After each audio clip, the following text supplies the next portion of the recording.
আসসালামু আলাইকুম ওয়া রাহমাতুল্লাহি ওয়া বারাকাতুহু। আলহামদুলিল্লাহি রাব্বিল আলামিন ওয়াল আকিবাতু লিল মুত্তাকিন ওয়াস সালাতু ওয়াস সালামু আলা রাসূলিহি মুহাম্মাদিন ওয়া আলিহি ওয়া আসহাবিহি আজমাইন। আউযু বিল্লাহি মিনাশ শাইতানির রাজীম। বিসমিল্লাহির রহমানির রহিম। ইন্নাস সালাতা কানাত আলাল মুমিনিনা কিতাবান মাওকুতা। قال رسول الله صلى الله عليه وسلم من أما الناس فالأصاب الوقت فله ولهم ومن انتقص من ذلك شيئا فعليه ولا عليهم।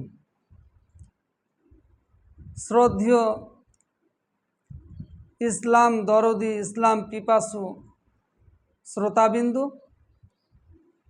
সর্বপ্রথমে ওই মহান আল্লাহ তাবারক ওয়া তাআলার প্রশংসা করি, যিনি আমাদেরকে সর্বের সেরা অতি উত্তম করে এই দুনিয়ার বুকে পাঠিয়েছেন। সেই মহান আল্লাহ পাক রব্বুল আলমিনের একটি ছোট্ট বাক্য দ্বারা প্রশংসা করি, আলহামদুলিল্লাহ। তারপরে আমাদের ধর্মের গুরু আকাই নামদার তাজদার মাদানী আহমদ মুজতবা মুহাম্মদ মুস্তফা সাল্লাল্লাহু আলাইহি ওয়াসাল্লাম, তিনার প্রতি শত সহস্র দুরূদ ও সালাম নাজিল হোক তথা বর্ষিত হোক। আল্লাহুম্মা সাল্লি আলাইহি ওয়া আল্লাহুম্মা বারিক আলাইহি। আজকে আমি ইমামের দায়িত্ব কি রয়েছে এই সম্পর্কে কিছু আলোচনা করতে চাইছি, এবং ইমাম কে হতে পারে, ইমাম হওয়ার হকদার কে, এই সম্পর্কে আমি কিছু আলোকপাত করতে চাইছি। আল্লাহর রসুল বলছেন, ক্বালা রাসূলুল্লাহ সাল্লাল্লাহু আলাইহি ওয়াসাল্লাম মান আম্মান নাসা ফাআসাবাল ওয়াক্তা ফালাহু ওয়া লাহুম। আল্লাহ নবী বলছেন, যে ব্যক্তি মুক্তাদির ইমামতি করল, মানুষের লোকদের ইমামতি করলো, ফাআসাবাল ওয়াক্তা, এবং নির্ধারিত সময়ে ইমামতি করলো, অর্থাৎ আউয়াল ওয়াক্তে নামাজ পড়ালেন ইমাম সাহেব, ফালাহু ওয়ালাহুম, তাহলে পূর্ণ সব ইমাম সাহেবও পাবেন এবং মুক্তাদিরাও পাবেন। আর যদি ওয়ামান ইনতাকাসা মিন যালিকা শাইআন, আর যদি ইমাম সাহেব বিলম্বে সালাত আদায় করান, দেরি করে যদি নামাজ পড়ান, ফাআলাইহি, তাহলে ইমামের গুনাহ হবে, ওয়ালা আলাইহিম, পিছনে মুসাল্লিদের কোনো গুনাহ হবে না। তাহলে এই হাদিস দ্বারা কি বোঝা গেল, যে প্রত্যেক ইমামের উচিত হবে নির্দিষ্ট সময়ে নামাজ আদায় করা। যদি না করে তাহলে সে গুনাহগার হবে। তাহলে ইমামের উচিত নির্দিষ্ট সময়ে আদায় করা, কারণ যেহেতু একটা দায়িত্ব রয়েছে, দায়িত্ব পালন করা ইমামের উচিত হবে। বর্তমান যুগে দেখা যায় যে ইমাম আছে গ্রামের মসজিদে, জুমা মসজিদের ইমাম আছে, অথচ টাইমের দিকে কোনো গুরুত্ব দেন না। উনি চাইছেন যে আমি গেলাম না তো কী হলো, অন্য কেউ নামাজ পড়িয়ে দেবে, এরকম হয়তো মনের মধ্যে আছে, অথচ বাইরে কাজ করছে, আজান হয়ে গেছে, কেউ আজান দিয়ে দিয়েছে, অথচ মাঠে কাজ করছে বা বাড়িতে আছে, অথচ মসজিদে আসছে না। তাহলে এইরকম ইমামের প্রয়োজন নেই। ইমামের প্রয়োজন রয়েছে নির্ধারিত সময়ে মুসাল্লিদের নামাজ আদায় করা। যদি কেউ করায় তাহলে সে হচ্ছে প্রকৃত একজন ইমাম। ওয়ামান ইনতাকাসা মিন যালিকা শাইআন, আর যদি ইমাম দেরি করে পড়ায় তাহলে তার জন্য কী হবে, গুনাহ হবে, মুসাল্লিদের গুনাহ হবে না। বর্তমান যুগে ইমামদের কিন্তু এরকম ভরি ভরি, এরা ইমাম হয়ে গেছে অথচ কোনো গুরুত্ব দিচ্ছে না। আমি আশা করব ইমাম সাহেবদের কাছে যে আপনারা যেন আপনাদের দায়িত্বটা সঠিকভাবে নিভাবার চেষ্টা করবেন। যেহেতু আপনাদের জনসাধারণ নির্বাচিত আপনি ইমাম হয়ে আছেন, আপনি যথারীতি সময়ে আউয়াল ওয়াক্তে মুসাল্লিদের নামাজ পড়ার চেষ্টা করবেন। এটা একেবারে আপনার জন্য জরুরি, প্রয়োজন। আল্লাহ পাক রব্বুল আলামিন কালাম পাকের মধ্যে বলছেন, ইন্না সলাতা কানাত আলাল মুমিনিনা কিতাবান মাকুতা, নিশ্চয় নামাজ সলাত মুমিনের ওপরে ফরজ নির্ধারিত সময়ের মধ্যে। তাহলে সঠিক সময়ের মধ্যে মুমিনদের জন্য নামাজটা হচ্ছে ফরজ। তাহলে সঠিক সময়ে ইমামদের নামাজ আদায় করাটা একেবারে প্রয়োজন। আল্লাহ রসুলকে জিজ্ঞাসা করা হলো, সুয়েলা রাসূলুল্লাহ সাল্লাল্লাহু আলাইহি ওয়াসাল্লাম, আল্লাহ রসুলকে জিজ্ঞাসা করা হলো, আল্লাহ রসুল আইয়ুল আমালি আহাব্বু ইলাল্লাহ, সব থেকে উত্তম আমল হচ্ছে কি আল্লাহর নিকটে? আল্লাহর নবী বললেন উত্তরে, আসসালাতু আলা ওয়াক্তিহা, নামাজ হচ্ছে আউয়াল ওয়াক্তে, সময়ের মধ্যে আদায় করাটা হচ্ছে আল্লাহর নিকটে সব থেকে প্রিয় আমল। আরও তো আমল রয়েছে, কিন্তু ওই সব আমলের কথা না বলে আল্লাহ রসুল আউয়াল ওয়াক্তে নামাজ আদায় করাটাকে সব থেকে উত্তম আমল বলেছেন। এখানে আউয়াল ওয়াক্তে প্রত্যেক মুসলমানের জন্য ফরজ নামাজ আদায় করাটা। মুসলমানের জন্য কোনো বাহানা চলবে না, যেই অবস্থায় মুসলমান থাক না কেন, যদি সে সফরের অবস্থায় থাকুক তবু তাকে আউয়াল ওয়াক্তে নামাজ পড়তে হবে। যদি কোনো মুসলিম নরনারী বিছানায় শয্যাশায়ী থাকে, অসুস্থ হয়ে থাকে, অথচ তাকে আউয়াল ওয়াক্তে নামাজ পড়তে হবে। যদি সে যুদ্ধের ময়দানে থাকে, সলাতুল খাউফ যদি হয়, তবু আউয়াল ওয়াক্তে নামাজ পড়তে হবে। তাহলে আউয়াল ওয়াক্ত ছাড়া কাজা হবে সময় ক্ষেত্রে, কিন্তু বসে থেকে টালবাহানা করে অবহেলা করে আউয়াল ওয়াক্তে নামাজ না পড়ে আদা না করে সে কাজা করছে, সেটা কিন্তু ঠিক নয়। আর সব সময় কাজা করাটা, নামাজ শেষে যাওয়াটা, এটা হচ্ছে একটা মুনাফিকের পরিচয়, মুনাফিকের একটা আলামত রয়েছে। আল্লাহ নবী আরও বলছেন, আন আবি হুরায়রা রাদিয়াল্লাহু তাআলা আনহু قال قال رسول الله صلى الله عليه وسلم الامام ضامن والمؤذن مؤتمن اللهم ارشد الائمه واغفر للمؤذنين। হযরত আবু হুরায়রা রাদিয়াল্লাহু তাআলা আনহু হতে বর্ণিত, তিনি বলেন আল্লাহ রসুল বলেছেন, আল ইমাম ও জামিনুন, ইমাম হচ্ছে একজন দায়িত্বশীল, একজন রেসপন্সিবিলিটি। যেহেতু ইমাম রয়েছেন, রেসপন্সিবিলিটি, দায়িত্বশীল কোন দিক দিয়ে মুসাল্লিদের? আমি ইমামতি করব, আমার উচিত হবে কেরাত সঠিক করা, সঠিকভাবে কোরআন পড়া, যেটা আমি তেলাওয়াত করব নামাজে সেটা যেন উচ্চারণ ঠিকঠাক হয়, তালাফুজ যেন ঠিকঠাক হয়, প্রনাউন্সিয়েশন যেন ঠিকঠাক হয়, তাহলেই হবে। আর যদি প্রনাউন্সিয়েশন, উচ্চারণ যদি ঠিক না হয়, তাহলে ইমাম সাহেবের গুনাহ হবে, মুসাল্লিদের কোনো গুনাহ হবে না। দুয়াগুলো ঠিকঠাক ইমামকে মুখস্থ করে রাখতে হবে। এটা নয় রুকু থেকে উঠেই সামি আল্লাহু লিমান হামিদা, এই দুয়াটা পড়ার পরে রব্বানা লাকাল হামদ হামদান কাসীরান তাইয়িবান মুবারাকান ফি, রব্বানা ওয়া লাকাল হামদ, রব্বানা লাকাল হামদ, এসব দোয়াগুলো আছে। কিন্তু ইমাম সাহেব রুকু থেকে উঠেই এই দোয়া না পড়েই সাজদায় চলে যান, পিছনের মুসাল্লিরা যদি পড়তে না পায়, তাহলে কিন্তু ইমাম সাহেবের গুনাহ হবে, মুসাল্লিদের কোনো গুনাহ হবে না। তাহলে ইমাম সাহেবের উচিত যথারীতিভাবে নমাজের পুঙ্খানুপুঙ্খভাবে দুয়া দুরুদ জানা উচিত, তেলাওয়াত সঠিকভাবে করা উচিত, কোন রেকাতে কয় রেকাত, কোন ওয়াক্তে কয় রেকাত নমাজ হবে সেটা যাতে ঠিকঠাক হয়।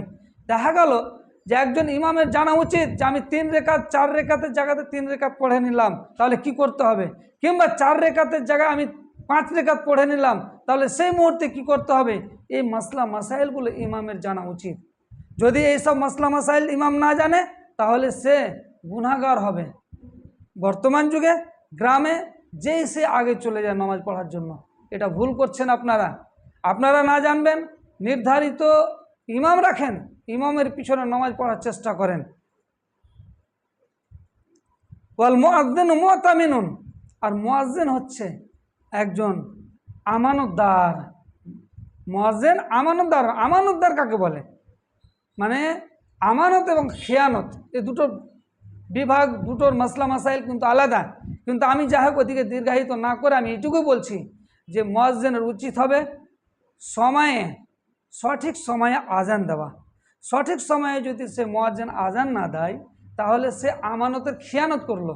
কারণ জনসাধারণ গ্রামবাসী তাকে নির্বাচিত করে মুয়াজ্জিন নির্বাচন করেছেন। যেহেতু নির্বাচন করেছেন, অতএব সে হচ্ছে একজন জনসাধারণের একজন আমানতদার। অতএব আমানত সঠিকভাবে মুয়াজ্জিনকে নিভাতে হবে, না হলে জনসাধারণের সাথে আপনি খিয়ানত করলেন, তাদের সাথে প্রতারণা করলেন। সঠিক সময়ে যদি আপনি আজান না দেন তাহলে কিন্তু আপনার গুনাহ হবে। কারণ আপনার আজানের উপরেই কিন্তু নির্ভর করে সঠিক জামাতটা। আপনি যদি আজান যদি দেরি করে দেন তাহলে হয়তো গ্রামের মুসল্লিরা ভাববেন যে না, এখনও 15 মিনিট আছে। আমাদের দিকে একটা প্রচলিত আছে যে আজান নামাজ শুরু হওয়ার আগে 15 মিনিট আগে আজান হয়, কিন্তু দেখা গেল যে নামাজ শুরুর 5 মিনিট আগে আজান হলো। তাহলে তো জনসাধারণ ভাববে যে এখনও 15 মিনিট আছে।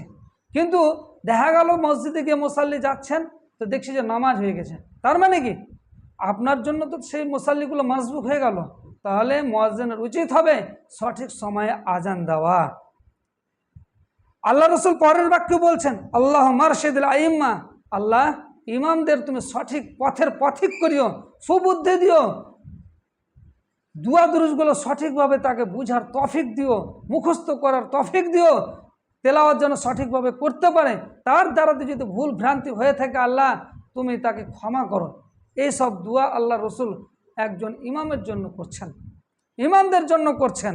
ওয়াগফির লিল মুআদ্দিনিন, এবং আল্লাহ রসুল আরও দোয়া করছেন মুয়াজ্জিনদের জন্য, যে মুয়াজ্জিনদের যারা আজান দেয় 5 ওয়াক্ত নামাজে তাদের তুমি ক্ষমা করিও আল্লাহ। তাদের ভুল ভ্রান্তি যদি হয়ে থাকে তাদের তুমি ক্ষমা করিও। কারণ মানুষ মাত্রই ভুল হয়ে থাকে। আল্লাহ তার দ্বারাতে যদি আমানতের জায়গায় খিয়ানত হয়ে থাকে আল্লাহ তুমি তাদের ক্ষমা করো। এটা আল্লাহ রসুল মুয়াজ্জিনদের জন্য দোয়া করলেন। ইমাম সবাই হতে পারে না। একজন গ্রামের ইমাম হবে, জামে মসজিদের ইমাম হবে একজন যোগ্য ব্যক্তি, যে মাসলা মাসাইল বুঝে, কোরআন হাদিস সঠিক বুঝে সে হবে। সে প্রতিযোগিতার মাধ্যমে ইমাম হবে, নির্বাচিত হবে। প্রতিযোগিতার মাধ্যমে, কম্পিটিশনের মাধ্যমে একজন ইমামকে নির্বাচন করা গ্রামবাসীর উচিত।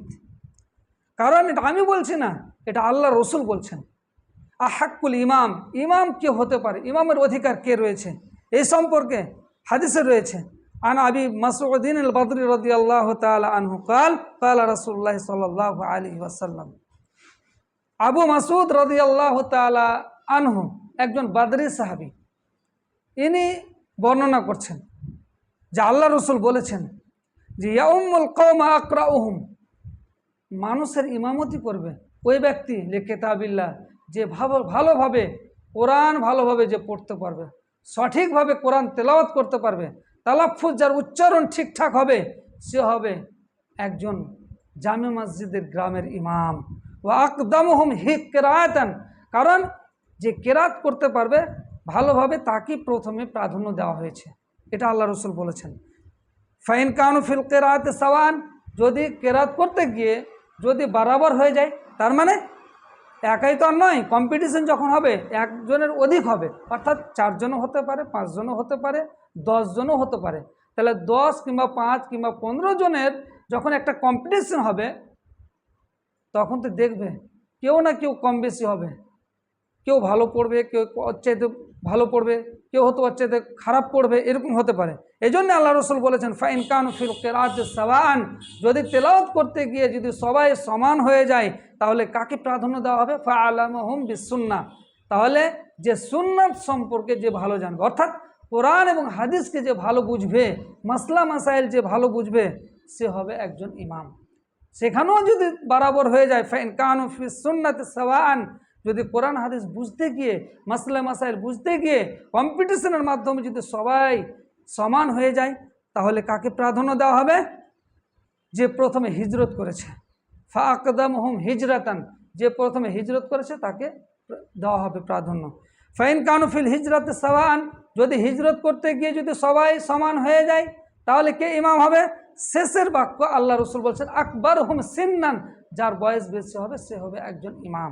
কারণ বয়স কিন্তু সবারই সমান নয়, হয়তো কেউ 1 মাসের ছোট, কেউ হয়তো 2 বছরের ছোট, কেউ হয়তো 5 বছরের ছোট, কেউ হয়তো 1 ঘন্টার ছোট, কেউ হয়তো 1 মিনিটের ছোট, কিন্তু বয়সের দিক দিয়ে যখন সেমিনার করা যাবে, যখন তুলনা করা যাবে, কিন্তু সবাই সমান হবে না, কম বেশি 1 মিনিট 1 সেকেন্ড হবেই হবে। অতএব শেষে দেখা হবে যার বয়স বেশি সে হবে একজন ইমাম। তাহলে এই হাদিস দ্বারাতে কি বুঝতে পারলাম? যে একজন গ্রামের ইমাম হবে কম্পিটিশনের মাধ্যমে। এটা আল্লাহ রসুল বলছেন না, আমি বলছি না। হয়তো আজকে আমাদের মধ্যে গ্রামের মধ্যে ভুল ধারণা রয়েছে যে ঠিক আছে একটা ছোট বাচ্চা 7-8 বছরের আছে কিংবা 10 বছরের আছে, 12 বছরের আছে, কোরআন ভালো পড়তে পারে, অথচ তাকে আমরা কিন্তু ইমাম মানে তার পিছনে নামাজ পড়তে চাই না। কিন্তু এটা আমরা ভুল করি। যদি কোরআন সঠিক পড়ে তাহলে তাকে আমরা ইমাম করতে পারি, তার পিছনে আমরা নামাজ পড়তে পারি। এরকম হাদিস রয়েছে। আমর ইবনে সালেমা একজন 7 কিংবা 8 বছরের একটা বাচ্চা, উনি বলছেন যে আমি যেখানে থাকতাম আমার পাশ দিয়ে কিছু সাহাবা আল্লাহ রসুলের কাছে যেতেন, ওখানে গিয়ে আল্লাহ রসুলের কাছে দুয়া দুরুজ, তেলাওয়াত, কোরআন এইসব শিখতেন। আর ওখান থেকে শেখার পথে যখন আসতেন তখন আমার পাশ দিয়ে, আমার বাড়ির পাশ দিয়ে আসতেন। আমি জিজ্ঞাসা করতাম, আমাকে বলতেন, যা কিছু বলতেন আমি ওগুলো সব মুখস্থ করে নিতাম। এই করে করে আমার অনেকটা সূরা মুখস্থ হয়ে গেছে। যাই হোক, একদিন আমর ইবনে সালেমা বলছেন যে আমার বাবা এবং আরও কিছু সাহাবা সঙ্গে করে আমাকে আল্লাহ রসুলের কাছে নিয়ে গেলেন। আমি গেলাম, আল্লাহ রসুল নামাজের পদ্ধতি, দুয়া দুরু সব শিখিয়ে দিলেন। নামাজের ইমামতি কে করবে আল্লাহ রসুল বলে দিলেন, যে সব থেকে ভালো কোরআন তেলাওয়াত করতে পারবে সে ইমামতি করবে। আর ওই মুহূর্তে ইমামতি করার জন্য সেরকম কেউ ছিল না, শুধু আমি একাই ছিলাম। পিছন থেকে মুসাল্লিরা সবাই আমাকে আগিয়ে বাড়িয়ে দিল, আমি তখন নামাজ পড়ালাম। ফাকুনতু উম্মুহুম ওয়া আনা ইবনু সাবঈন আও সামানিনা সিনিন। সেই মুহূর্তে আমি তাদের ইমামতি করলাম। আমার বয়সটা ছিল তখন 7 বছর কিংবা 8 বছর। তাহলে 7 বছর কিংবা 8 বছরে আমি তাদের ইমামতি করলাম, কারণ আমি ভালো কোরআন জানতাম, আমি কোরআন ভালোভাবে তেলাওয়াত করতে পারতাম, তার জন্য আমাকে নির্বাচন করেছিল ইমাম। এবার হলো যে 10 বছর না হলে তো একটা বাচ্চার নামাজ ফরজ হয় না। তাহলে 7 বছর কিংবা 8 বছরের একটা ছেলে ইমামতি করলো, তাহলে তার জন্য তো সেটা ফরজ নামাজ নয়, তাহলে ওর জন্য সেটা কি হলো? নফল নামাজ হলো। তাহলে যে একজন মুতানাফিল নফল নামাজ পড়বে তার পিছনে ফরজ নামাজ কি পড়া যাবে? হ্যাঁ, পড়া যাবে। এই হাদিস প্রমাণ করে যে একজন যদি ছোট বাচ্চা যদি পড়ায় নামাজ, তার জন্য নফল হবে, কিন্তু যারা পিছনে পড়বে তার জন্য ফরজ হয়ে যাবে, ফরজের নিয়াত করবে। তাহলে আমাদের উচিত হবে ছোট বলে তাকে মানে অবহেলা করতে হবে না। যদি ভালো পড়তে পারে তাকে আমরা ইমাম বানিয়ে তার পিছনে নামাজ পড়তে পারি। কারণ ইমামকে অনুকরণ করা উচিত প্রত্যেক মুসলিম নরনারী, প্রত্যেক নমাজি ব্যক্তিদের। ইন্নামা জুইলাল ইমাম লিইউতাম্মা বিহি। কারণ ইমাম নির্বাচিত হবে, ইমামকে বানানো হয় এই জন্যেই যে তাকে অনুসরণ এবং অনুকরণ করা। অর্থাৎ মুসাল্লির উচিত হবে ইমামকে স্মরণ করা। এটা নয় যে স্মরণ না করা মানে স্মরণ করা। রাসূলুল্লাহ সাল্লাল্লাহু আলাইহি ওয়াসাল্লাম যাতা ইয়াউমিন ফালাম্মা কাযা সালাতা আকবাল আলাইনা বিওয়াজহিহি ফাকালা ইয়া আইয়ুহান নাস ইন্নী ইমামুকুম ফালা তাসবিকুনি বিররুকুই ওয়ালা বিসসুজুদ ওয়ালা বিলকিয়াম ওয়ালা বিলইনসিরাফ। এই হাদিসটা রাওয়াহুল মুসলিম, ইমাম মুসলিম বর্ণনা করেছেন। আনাস বলছেন যে একদিন আল্লাহ রসুল আমাদের নামাজ পড়ালেন। নামাজ শেষ হওয়ার পরে আল্লাহ রসুল আমাদের দিকে মুখ করলেন, অর্থাৎ মুসাল্লির দিকে মুখ করলেন। মুখ করার পরে আল্লাহ রসুল সাহাবাদেরকে বলছেন, আনাস বলছে আমাদেরকে বললেন আল্লাহ রসুল, ইয়া আইয়ুহান নাস, হে মানুষ সকল তোমরা শোনো, ইন্নী ইমামাকুম, আমি হচ্ছে তোমাদের ইমাম। ফালা তাসবিকুনি বিররুকুই, তোমরা কি করবে? আমার আগে রুকু করবে না, আমার আগে সাজদা করবে না, আমার আগে তোমরা দাঁড়িয়ে যাবে না, আমার আগে তোমরা এখান থেকে উঠে যাবে না। তাহলে 4টা কথা আল্লাহ রসুল মুসাল্লিদেরকে বললেন। প্রথম কথা যেটা বলেছিলেন যে আমি হচ্ছে তোমাদের ইমাম, তাহলে আমাকে অনুকরণ করা উচিত। কিভাবে? আমি সাজদায় আছি আর তোমরা সাজদা থেকে আগে উঠে যাবে, এটা নয়, এটা অনুসরণ হলো না। আমি রুকুতে আছি, রুকু থেকে মাথা উঠাইনি, তোমরা মাথা উঠিয়ে নেবে, এটা নয়। আমি সাজদা থেকে উপরে উঠিনি, দাঁড়াইনি সঠিকভাবে, আর দাঁড়িয়ে গেল পিছন দিক থেকে মুসাল্লি, এটা নয়। তাহলে কি করতে হবে? ইমাম আগে দাঁড়াবে রুকু থেকে, তারপরে মুসাল্লিরা দাঁড়াবে। আগে ইমাম সাজদা থেকে মাথা উঠিয়ে নিবে সঠিকভাবে, ঠিক জায়গায় পৌঁছে যাবে, তারপর মুসাল্লিরা মাথা উঠাবে। এটা হচ্ছে একজন মুসাল্লিদের ইমামকে অনুসরণ এবং অনুকরণ করা। এটাই হচ্ছে, এই জন্যে ইন্নামা জুইলাল ইমাম লিইউতাম্মা বিহি, আল্লাহ রসুল বলছেন ইমামকে বানানো হয় তাকে, যাতে করে তাকে অনুসরণ করা হয়।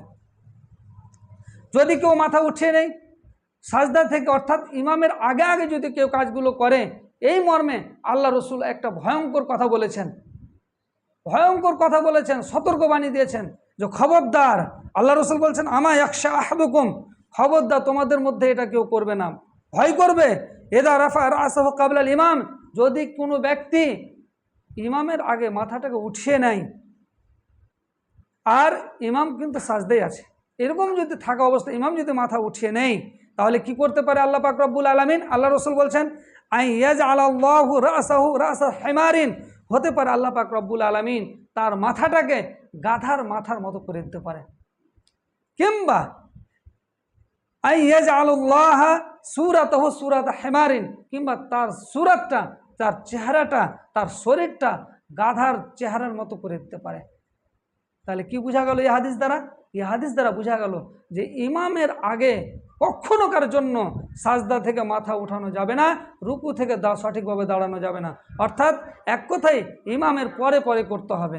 ইমামের আগে যদি কেউ করে নাই, তাহলে হতে পারে আল্লাহ পাক রব্বুল আলামিন তার মাথাটাকে গাধার মাথার মতো করে দিতে পারে, কিংবা হতে পারে সেই মুসাল্লিটার চেহারাটা গাধার চেহারার সাথে তুলনা বা গাধার চেহারার মতো হয়ে যেতে পারে। তাহলে এই হাদিস দ্বারা কি বোঝা গেল? যে আমাদের প্রত্যেকেরই উচিত ইমামের পিছে পিছে যাওয়া উচিত, আর ইমামকে অনুকরণ করা উচিত। আর আমরা ইমাম যেন এমন ব্যক্তিকে নির্বাচন করি যে মাসলা মাসাইল বুঝে, এবং এমন ব্যক্তিকে নির্বাচন করি যে জনসাধারণের সাথে, মুসাল্লিদের সাথে খুশ মেজাজে থাকে, কথা বলে, কোনো মাসলা জিজ্ঞাসা করলে সঠিকভাবে যেন বলে, না পারলে কারোর কাছ থেকে যেন জিজ্ঞাসা করে বলে। এটা নয় যে জিজ্ঞাসা করলে যেন সে রেগে যায়, এরকম ইমাম যেন না হয়। এসব জিনিসগুলো কিন্তু আমাদের প্রত্যেকেরই খেয়াল রাখা দরকার। আসসালামু আলাইকুম ওয়া রাহমাতুল্লাহ।